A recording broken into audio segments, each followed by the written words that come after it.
Claudia Schiffer's blazing blue eyes and luscious lips have decorated the covers of hundreds of magazines the world over. Her flirtatious gaze made her the figurehead for such coveted campaigns as Guess Jeans, Victoria's Secret, and Revlon Cosmetics. Illusionist David Copperfield has proclaimed his love for her, as have a parade of magazine editors and top photographers. It's a healthy beauty. It's the way her skin radiates when you see her. She's not too exotic. She's not too beautiful. She's right in the middle. She radiates such great energy, above and beyond the normal model.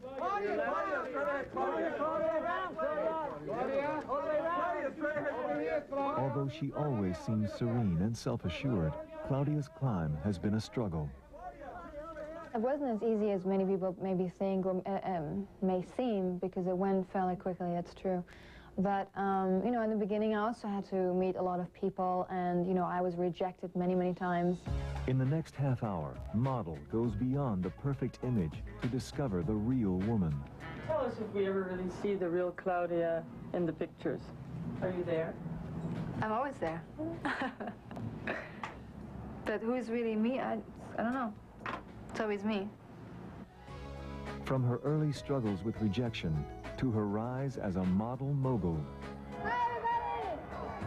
From her affair with a magic man to her quest to stay ahead of a new generation of glamour girls. Model talks to her longtime companion, David Copperfield. There'll be a lot of magic at my wedding, but no tricks. And modeling magnate, John Casablancas. I had this kind of very Germanic idea about her, that she was very much in control and had very little sense of humor, so I was like fearing meeting her and so on. And a journalist offers his report on the model and her magician. I think that what is setting her apart really today, aside from her obvious good looks, is her relationship with David Copperfield. Meet the model who makes it all look easy, and learn how tough it really is.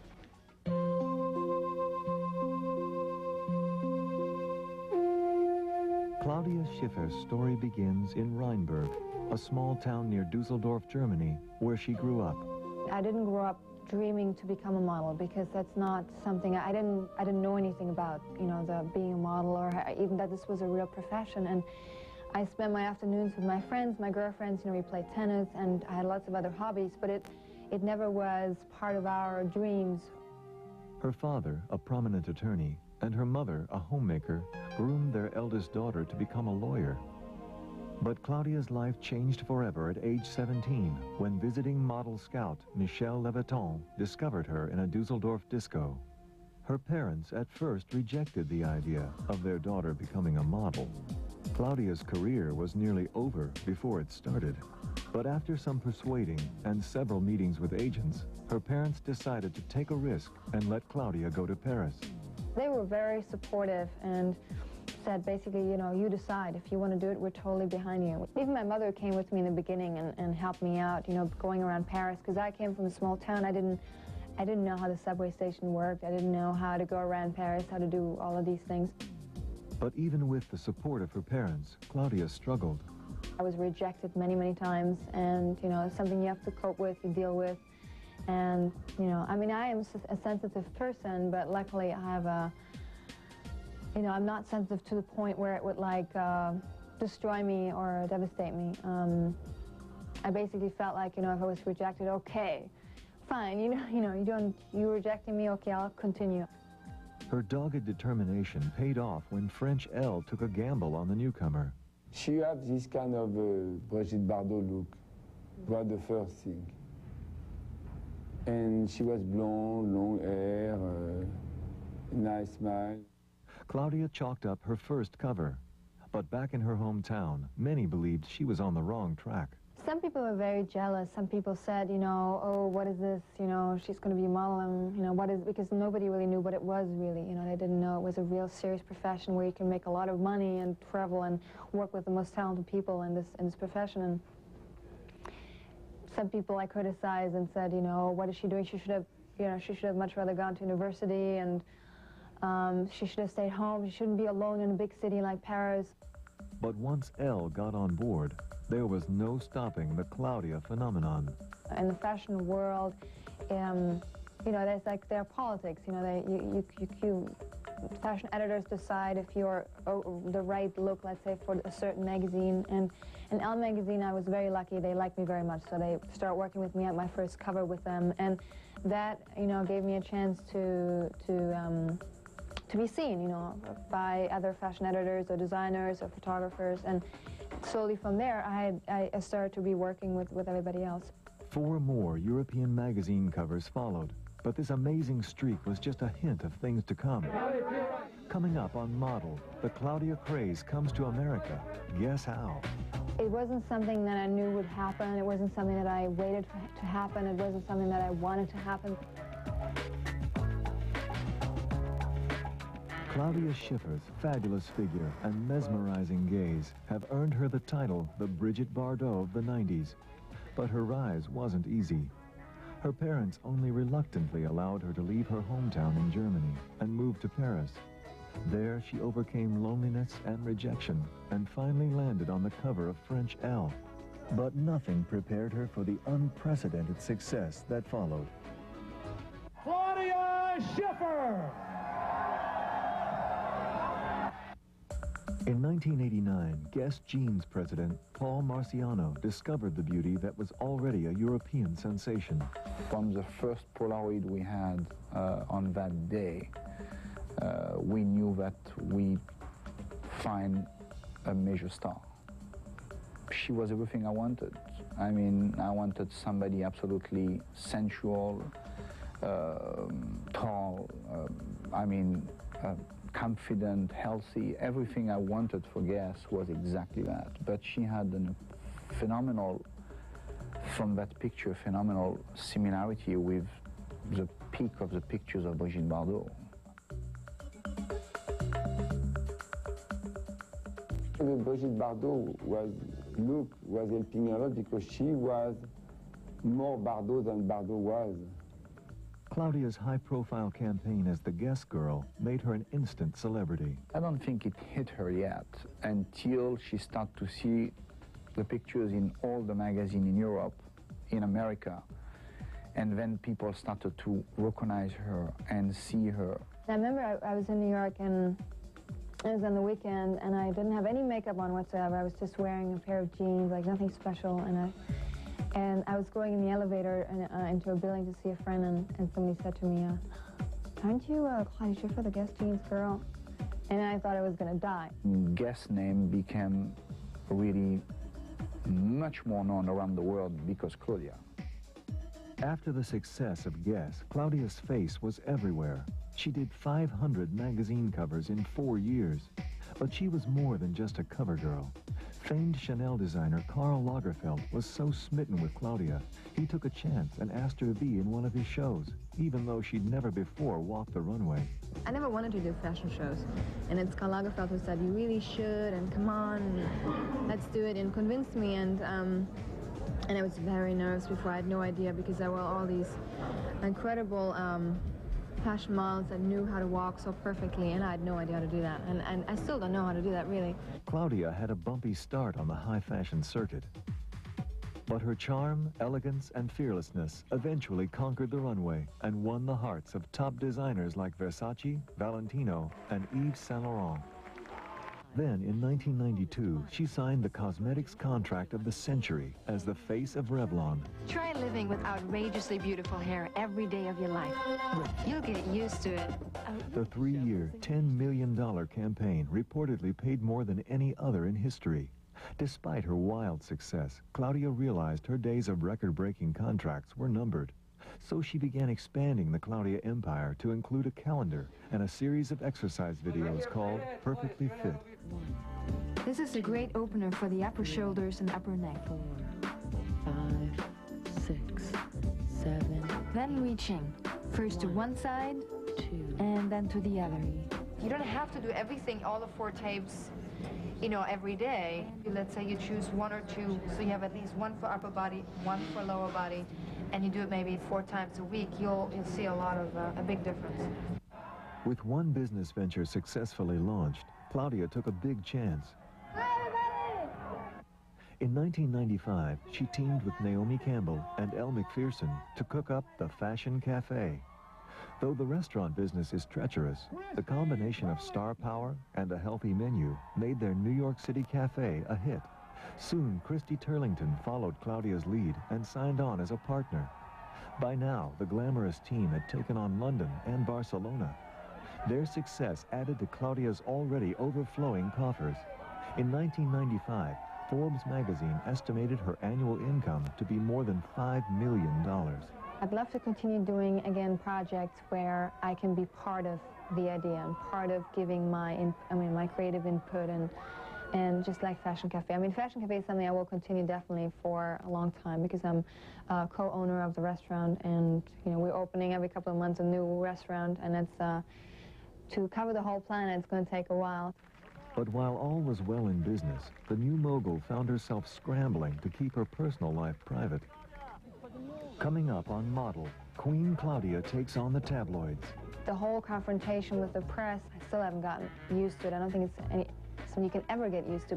And hear from the man who's brought magic into her life. I brought her up on stage in my show, and we kind of hit it off. But is it love or an illusion?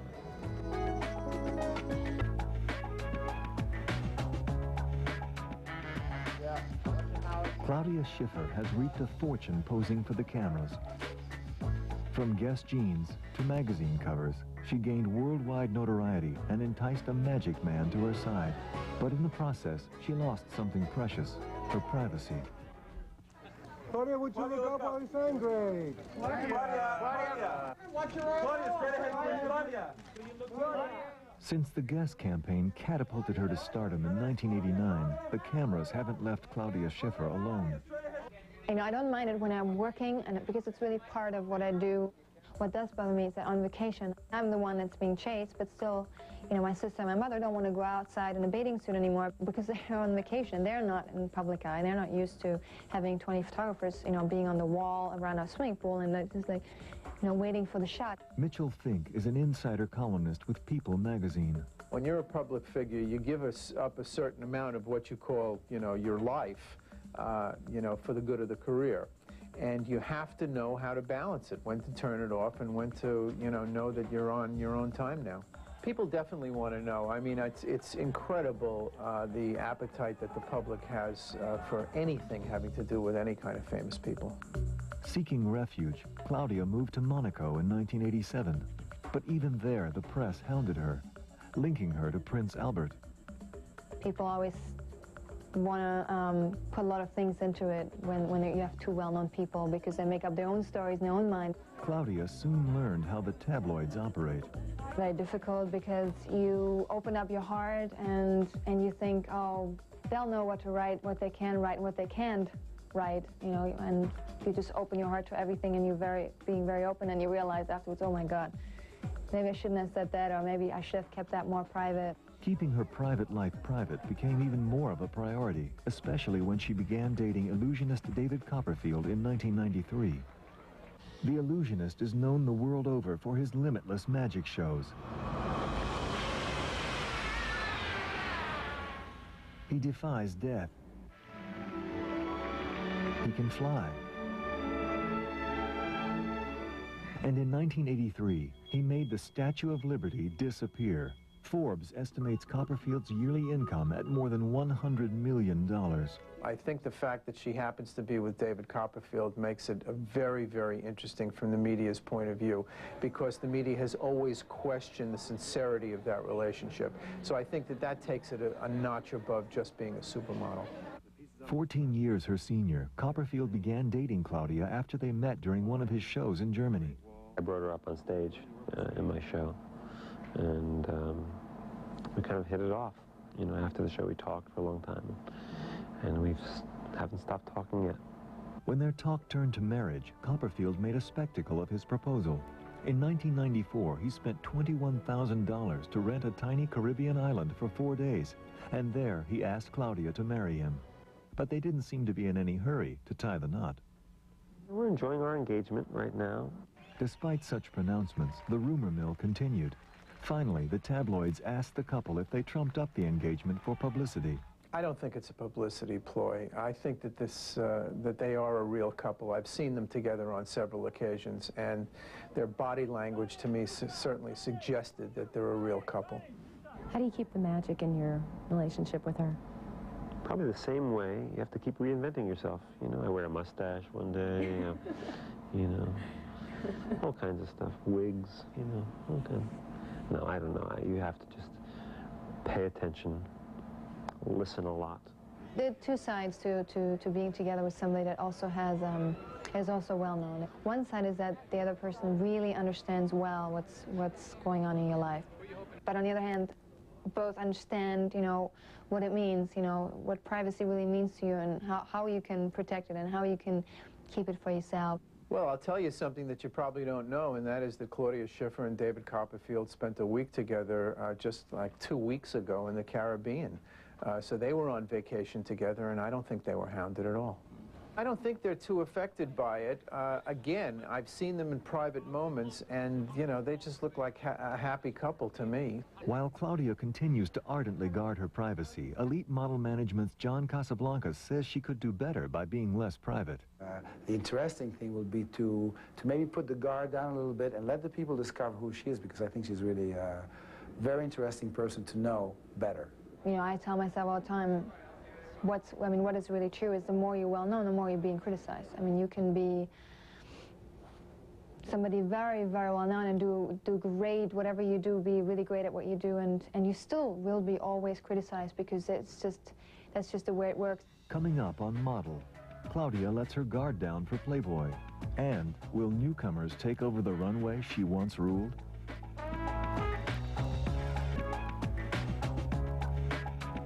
Claudia Schiffer is at the height of her career as the best-paid supermodel in the world. But how long can she hold the throne? Especially with a new breed of younger, hipper, and less expensive girls nipping at her heels. You look great. You do. You look beautiful. Claudia Schiffer commands up to $25,000 a day. But not everyone is willing to pay the high prices. Every season you hear, oh, this designer only wants to work with the girls that are like starting, which means that, you know, they don't demand as much money and so on. I've heard that many, many times. You know, we can't work with any supermodels because, you know, we don't have the budget. Or, for example, and a good example is some designers say, oh, we can't work with supermodels because that brings more attention to the girl than to the actual dress. Could this mean the end of the supermodel era? No, I think once you've made it, once you've really made your name, it's an advantage because you can do whatever you want. The queen of the supermodels rewrote history in May 1997 when she signed a record-breaking cosmetics contract as the face of L'Oreal. In the same month, she graced the cover of Playboy and made her acting debut in the film Blackout with Dennis Hopper. So what more could she want? One day I would like to have children, but that's really a long, long time from now. I mean, now I still work, you know, I still work a lot in the fashion world because I enjoy it, but I'm much more selective because I want to keep the rest of my time for, you know, projects like the exercise videos, like Fashion Cafe, like my calendar, you know, and contracts I have with cosmetic companies or, you know, with other people. Beyond taking time out for business, Claudia extends herself by giving to her favorite causes. And once again, she makes it look effortless. She is the spokesperson for the Breast Cancer Coalition and donates the royalties from her calendar to pediatric AIDS. Today, she's doing a hand molding for the Make-A-Wish Foundation. The mold will ultimately be auctioned off to make the wishes of terminally ill children come true. Let's say in 10 years from now, I'll be probably doing much less of modeling because I'll be too old for modeling. 36 or 40 years old, I think then I would love to do more in terms of more for charities. Though she makes mega success look easy, Claudia's story is really one of hard work and daring. From the teenage girl who left a comfortable home for Paris and the unknown, to the budding star who conquered the runway, to the woman who forged some of fashion's most lucrative deals. Claudia has overcome all obstacles, and that drive makes her fearless as she faces the future. You know, everybody gets older. I mean, your friends grow older with you, and, you know, So it is not something that happens to you alone, where you're left alone and suddenly you become older. It's like the people around you, become older too. And if I look at my mother, who's obviously much all over 50, and she looks really beautiful. So if I can look like her and be like her, I mean, she's admired by so many people and has so many friends, and I'd love to have that kind of life.